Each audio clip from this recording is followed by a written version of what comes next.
afternoon and welcome to the midday news on Africa News 24 TV. I am Lydia Ajayi. Speaking on security, President Bola Tinubu has issued fresh directives to the nation's service chiefs, insisting they must deliver better and faster results in ongoing security operations nationwide. At a meeting in the State House, Tinubu demanded stronger coordination, improved efficiency, and sharper execution of strategies against terrorism, banditry, and rising violent attacks. The president assured Nigerians of a safer environment as the festive season approaches. He also announced the nomination of former Chief of Defense Staff, General Christopher Musa, as the new Minister of Defense, following the resignation of Mohammed Badaru on health grounds. Security chiefs pledged renewed commitments to meeting the president's expectations and stabilizing the country. Also from the presidency, President Tinubu has unveiled the 2026 Armed Forces Remembrance Day emblem, announcing a combined donation of 320 million naira in support of fallen heroes and serving troops. Tinubu donated 200 million naira, the National Assembly added 100 million naira, and the FCT Minister contributed 20 million naira. The president urged Nigerians to honor military sacrifices and unveiled a digital Thank a Soldier platform to allow citizens to send messages of appreciation to troops. Gunmen have abducted 5 students of the Rivers State University in a fresh attack near the institution, heightening concern over rising insecurity around the campus. The assailants reportedly struck in the early hours of Wednesday, seizing the students and killing a security guard assigned to the area. A representative of the Social Science Students Association of Nigeria, Miriam Odugweru, confirmed the incident and said students were increasingly distressed by recurring security breaches. She noted that 4 students were initially reported abducted before the number was updated to 5, stressing that the community was shaken by the killing of the guard, who was shot with an automatic rifle. The Vice Chancellor of Rivers State University, Professor Isaac Zeb Okribi, described the incident as troubling and said the university management had begun engaging the state government on immediate rescue efforts. He said the institution would work closely with security agencies to locate the abducted students and ensure their safe return. He also added that the government had set up a campus security framework to respond to students' concerns and pledged that the perpetrators would be apprehended. He reiterated the university's commitment to protecting students and restoring calm to the academic environment. Still on security matter, the 38 church worshippers abducted in Eruku in the Ekiti local government area of KWARA State have finally reunited with their families days after officials declined to release them despite announcing their rescue. The victims were abducted on November 18 during a special Thanksgiving service at CAC Okeishegun, Eruku, where 3 persons were killed. A statement from Dada Sunday, the chief press secretary to the chairman of the Ekiti local government area, Olawale Awelewa, confirmed that the abductees were officially handed over to the chairman in Ilorin by Governor Abdulrahman Abdulrazak, marking the end of a coordinated rescue involving federal and state security agencies. In a related development, the Nigerian army has rescued 18 abducted victims in separate operations across BORNO and KOGI states. In BORNO, 12 people, 7 women and 5 children, abducted on November 14 along the Goza-Limakara road, were rescued during a clearance mission in the Mandara Mountains under Operation Desert Sanity 4. The victims received medical care before being handed over to local authorities. However, in KWARA State, 2 women have been kidnapped by bandits in a separate incident. Nigeria's First Lady, Senator Oluremi Tinubu, has emphasized the need for greater societal commitment to persons with disabilities, urging a renewed push for inclusion and empowerment nationwide. Speaking on Wednesday during the observance of the 2025 International Day of Persons with Disabilities, she said the nation must ensure that every citizen, regardless of physical or cognitive ability, has the opportunity to live independently, participate fully in social and economic life, and contribute meaningfully to national development. She further noted that the theme for this year's observance, Fostering Disability Inclusive Societies for Advancing Social Progress, should serve as a renewed call for removing barriers that limit a full participation of persons with disabilities. According to her, inclusion should not be viewed as an act of charity, but as a fundamental pillar of sustainable development, social justice, and national cohesion. In her address, the First Lady extended solidarity to millions of Nigerians living with disabilities, reaffirming the administration's support for inclusion initiatives and ongoing advocacy to advance their rights, welfare, and opportunities for empowerment. Let's move to politics. In Osun State, Governor Adeleke is reportedly set to join the Accord Party next week, following deepening turmoil within the People's Democratic Party. This comes after the PDP held its governorship primary on Tuesday, electing Adebayo Adedamola as its candidate amid heavy security at the venue. The situation underscores the leadership crisis challenging the PDP ahead of the 2026 Osun election. And in Edo State, the People's Democratic Party has accused the Edo State government of launching coordinated attacks on legacy projects of former Governor Godwin Obaseki. PDP Publicity Secretary Dan Osa Ogbegie listed affected projects, including Saro Farms, the Benin Enterprise Park, the Museum of West African Art, and the Radisson Hotel. He also pointed to reversals in land reforms, civil service reforms, and educational gains under Edo West. The party says it is alerting both the federal government and Edo residents to what it calls increasingly reckless hostilities.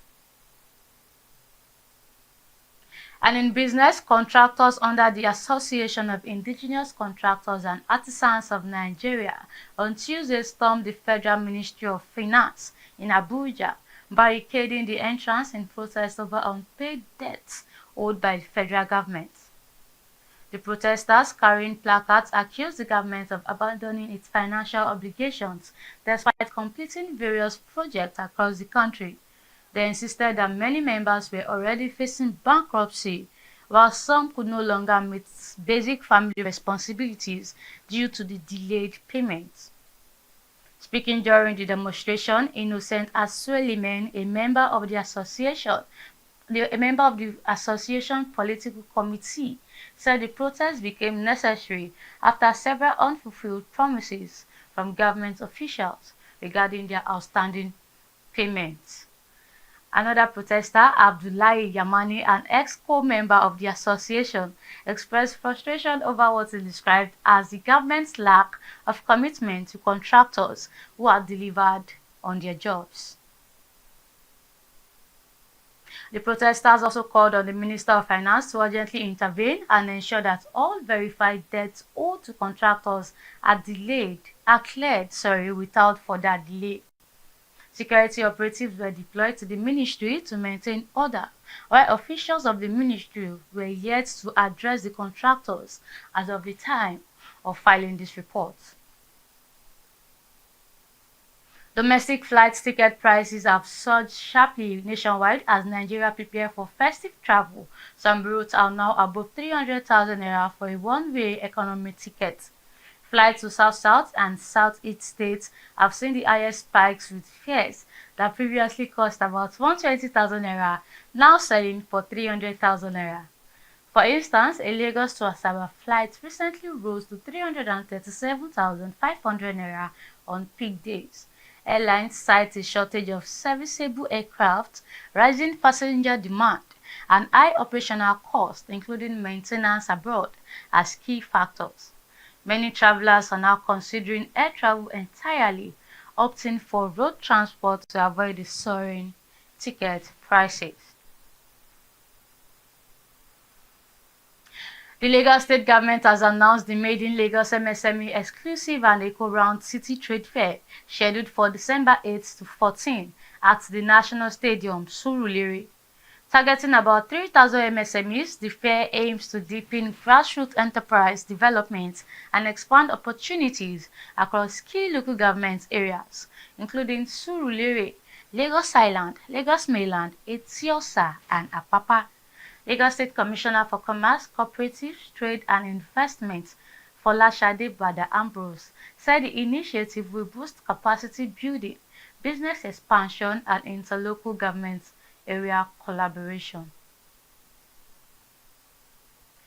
And on the foreign scene, United States lawmakers and foreign policy experts on Tuesday held a congressional hearing in Washington, D.C.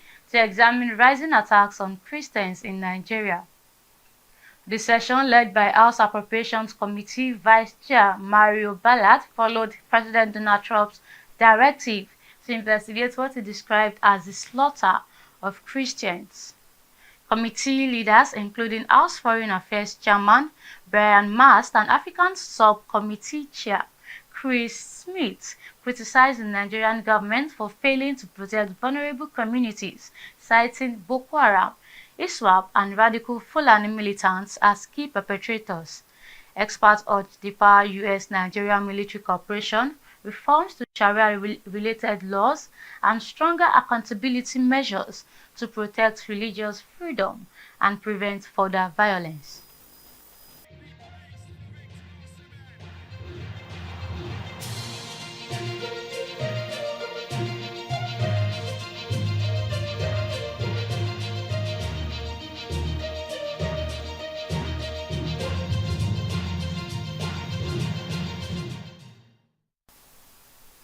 In sport, Super Eagles head coach Eric Chell has released a 54-man provisional squad for the 2025 African Cup of Nations in Morocco.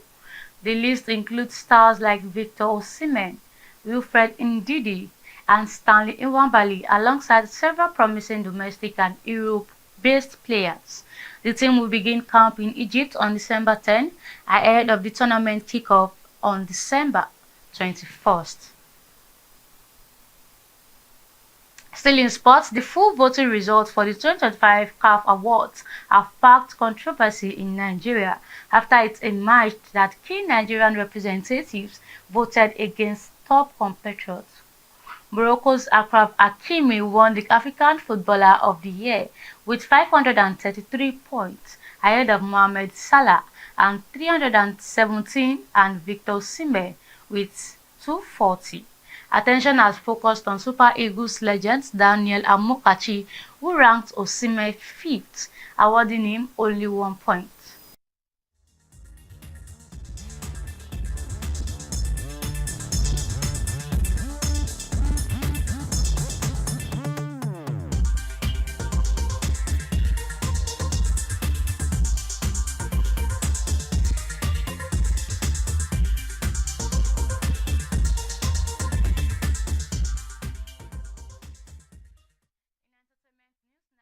Music icon Innocent Idibia, popularly known as Tubaba, has broken his silence amid an ongoing controversy involving his wife and Edo State lawmaker Natasha Osawaru.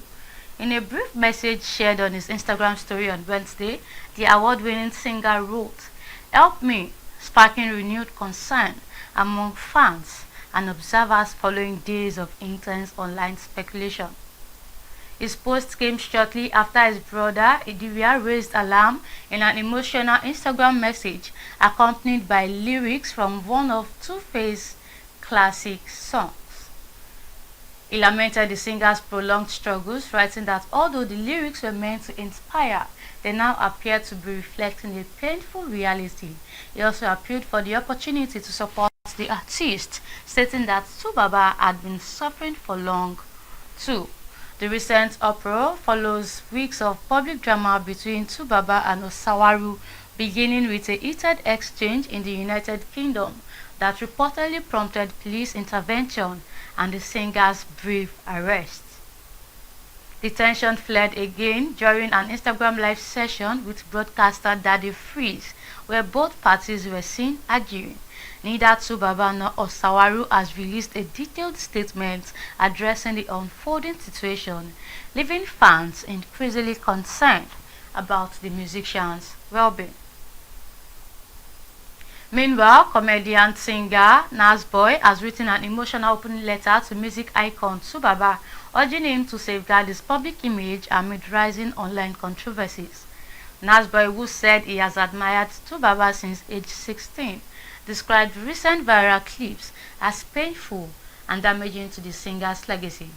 He said many fans still believe strongly in him and are hoping to see the respected Tubaba they grew up admiring. And that's all on the midday news on Africa News 24 TV. Thank you for watching. Please stay tuned.